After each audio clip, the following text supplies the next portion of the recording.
Gereja Katolik disebut kudus karena didirikan oleh Kristus, yang adalah sumber segala kekudusan, dan Roh Kudus yang tinggal di dalamnya. Gereja dipanggil untuk menyucikan umatnya melalui firman Allah, sakramen, dan doa, sehingga mereka dapat hidup kudus dan tak bercela. Meskipun anggotanya adalah orang berdosa, gereja tetap kudus karena dipelihara oleh rahmat Allah dan terus-menerus diperbarui dalam perjalanan menuju kekudusan sempurna. KGK 823-829.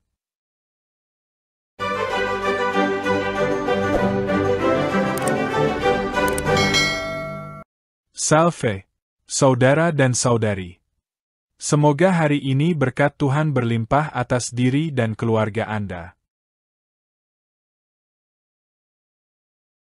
Gereja yang didirikan Yesus, Gereja Katolik yang kudus, dalam Alkitab dan KGK.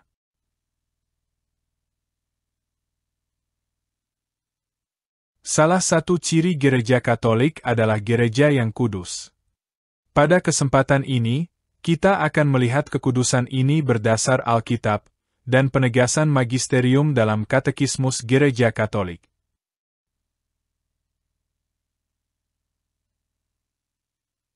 Bagian pertama, gereja yang kudus berdasar sumber Alkitab.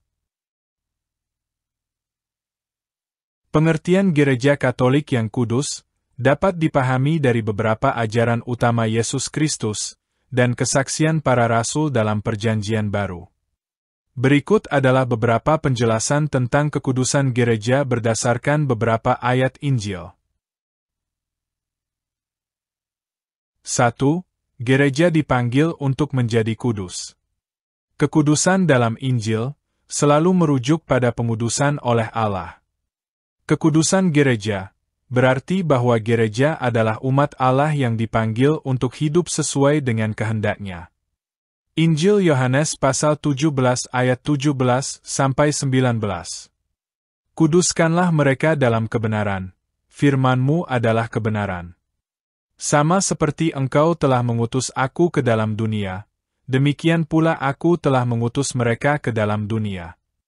Dan Aku menguduskan diriku bagi mereka, supaya mereka pun dikuduskan dalam kebenaran. Ayat ini menunjukkan bahwa kekudusan gereja berasal dari Kristus yang menguduskan dirinya bagi umatnya, dan memanggil mereka untuk hidup dalam kebenaran. 2. Gereja adalah tubuh Kristus yang kudus. Dalam Injil, Kristus sering berbicara tentang hubungan yang erat antara dirinya dan gereja sebagai tubuhnya. Kekudusan gereja berasal dari kekudusan Kristus sendiri. Injil Matius pasal 16 ayat 18. Dan Aku pun berkata kepadamu, engkau adalah Petrus, dan di atas batu karang ini Aku akan mendirikan jemaatku, dan alam maut tidak akan menguasainya. Makna ayat ini adalah gereja didirikan oleh Kristus sendiri, yang tidak bercela dan sempurna, sehingga gereja dipanggil untuk hidup dalam kekudusan. Injil Yohanes pasal 15 ayat 5.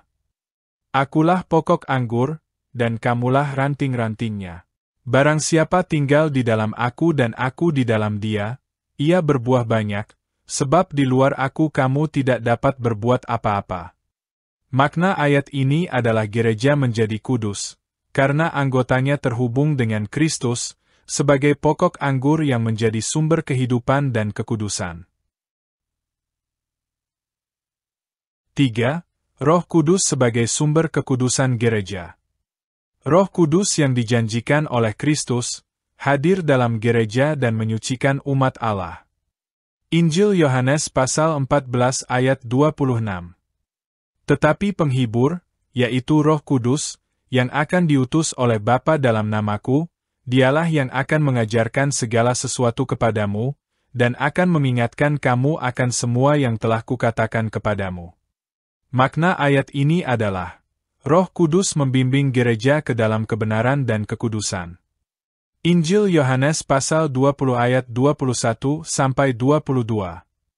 Maka kata Yesus sekali lagi, damai sejahtera bagi kamu.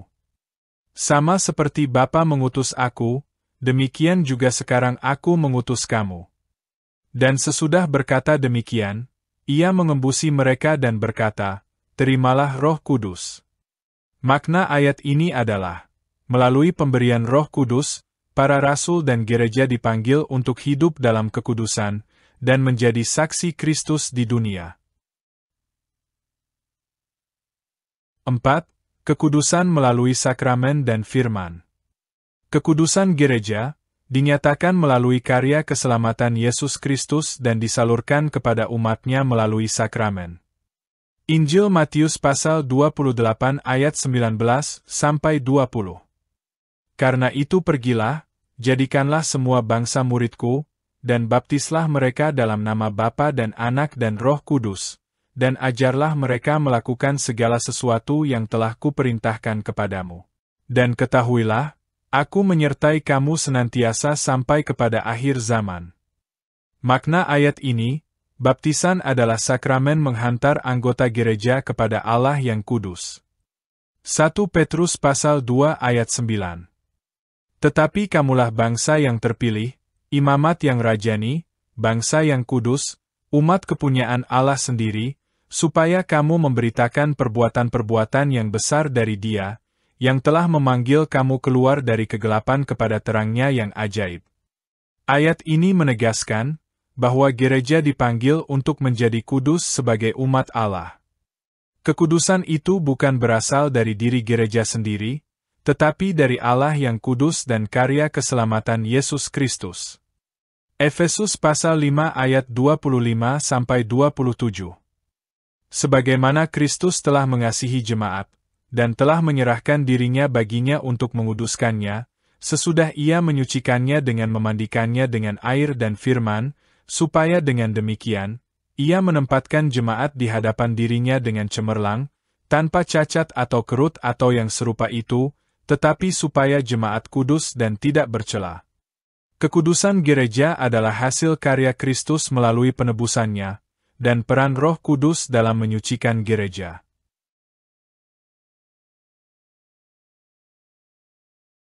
Bagian kedua, berdasarkan Katekismus Gereja Katolik, KGK.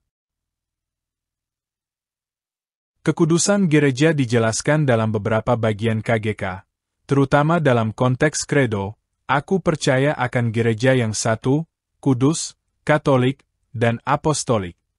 1. KGK 823. Gereja, dipersatukan dengan Kristus, dikuduskan olehnya. Dalam persatuan dengan Dia, gereja menjadi kudus. Gereja kudus, walaupun di dalamnya terdapat orang-orang berdosa, karena ia tidak hidup dari kekudusan para anggotanya, melainkan dari kekudusan Allah. 2. KGK 824. Gereja adalah kudus.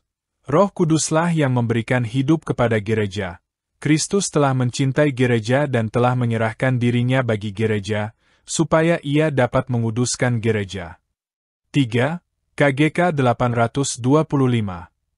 Kekudusan gereja adalah tujuan semua rencana Allah. Kekudusan ini bersifat ilahi karena bersumber dari Allah. Namun gereja tetap beranggotakan manusia yang rentan terhadap dosa.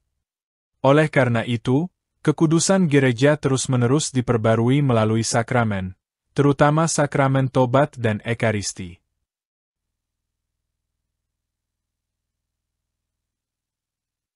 Bagian ketiga, makna kekudusan gereja.